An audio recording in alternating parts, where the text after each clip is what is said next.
નમસ્કાર, આપ જોઈ રહ્યા છો TV9 ગુજરાત લાઈવમાં આપનું સ્વાગત છે। શું છું જગદીશ। અમદાવાદના વટવામાં તૈયાર કરેલા EWS આવાસ વપરાયા વિના તોડી પડાશે।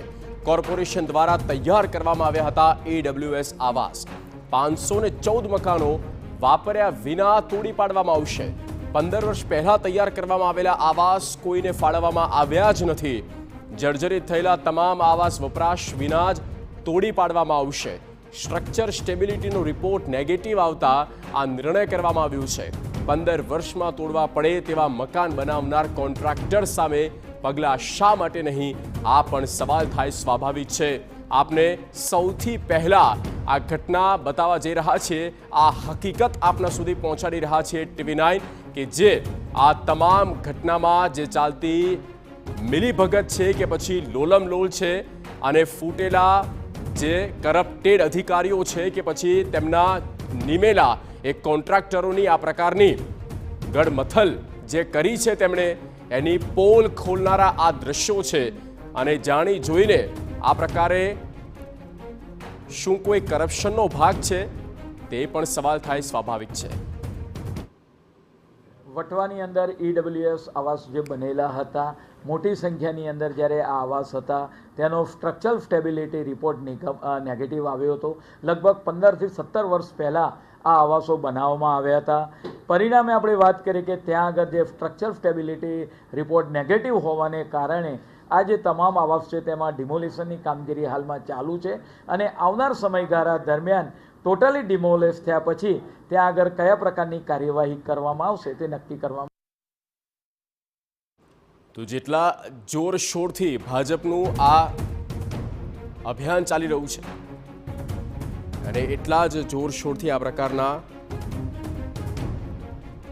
કરપ્શનો પણ સામે આવી રહ્યા છે। વટવામાં જ્યાં તૈયાર કરાયેલા આ EWS આવાસ વપરાયા વિના જ તોડી પાડવામાં આવશે, આ નિર્ણય કરવામાં આવ્યો છે। સંવાદદાતા જિગ્નેશ પટેલ જોડાઈ ચૂક્યા છે। જિગ્નેશ, પ્રજાના ટેક્સના રૂપિયાને જેનાથી EWS એટલે કે જે આવાસો બનાવવામાં આવે છે અને એ આવાસો વગર વપરાશે વગર આપે જ ત્યારે તોડી પાડવાનો નિર્ણય કરવામાં આવ્યો। શું થયું એવું તો કે આ નિર્ણય લેવો પડ્યો?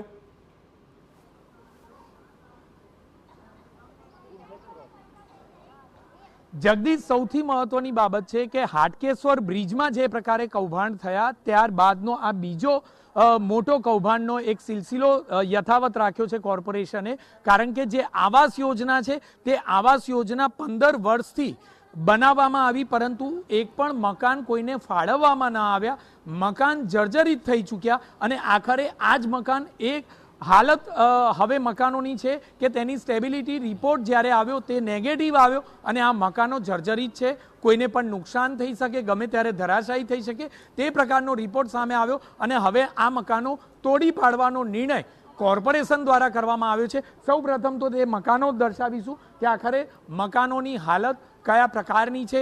મકાનની અંદર જવું હોય તો હવે ખૂબ જ મુશ્કેલ ભર્યું બની ગયું છે કારણ કે પુષ્કળ ગંદકી અને મચ્છરોનો ઉપદ્રવ તે હદે જોવા મળી રહ્યો છે। સાથે જ કેમેરામેન મનીષને કહીશ કે આ તરફના દ્રશ્યો પણ બતાવે કે જે મકાન જે છે તે મકાનમાં હવે જે સળિયા છે તે સ્પષ્ટપણે દેખાઈ રહ્યા છે, એટલે કે જે બિલ્ડિંગ છે તે બિલ્ડિંગ ખોખલું થઈ ચૂક્યું છે।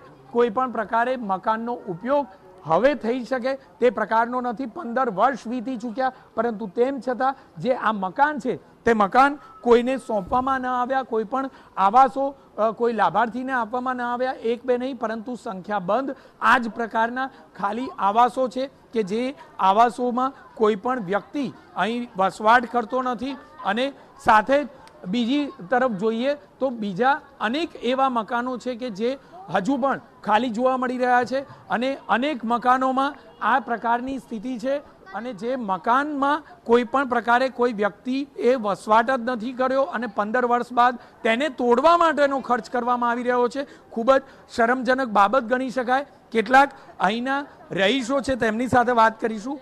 બેન, કેટલા વર્ષથી અહીં રહો છો અને કયા પ્રકારની સ્થિતિ? કોઈ મકાનો ખાલી આપે જોયા છે? કેટલા મકાનો ખાલી છે?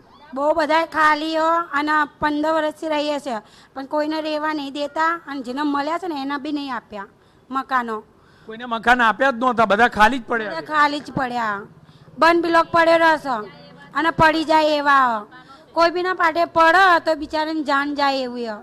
હવે ખંડેર બની ગયા છે. ખંડર બની ગયા. કોઈએ વાપર્યા વગર જ ખંડેર થઈ ગયા. હા, વાપરા વગર બહુ બધા મકાનો, મતલબ આ જેટલાય મકાનો હો એવા તો જેટલાય બી લોકો હો બધા ખંડર હો, કોઈ રહેતું નહીં. એ તો તમે શું કહેશો, જે આ મકાનો છે હવે એ જોખમી હાલતમાં છે, હવે એને પાડવાનો નિર્ણય કોર્પોરેશને કર્યો છે, કેટલું शर्मजनक કહેવાય? ये जो पब्लिक अभी हैरान है फुटपाथ पे तो इनको मकान दे दे।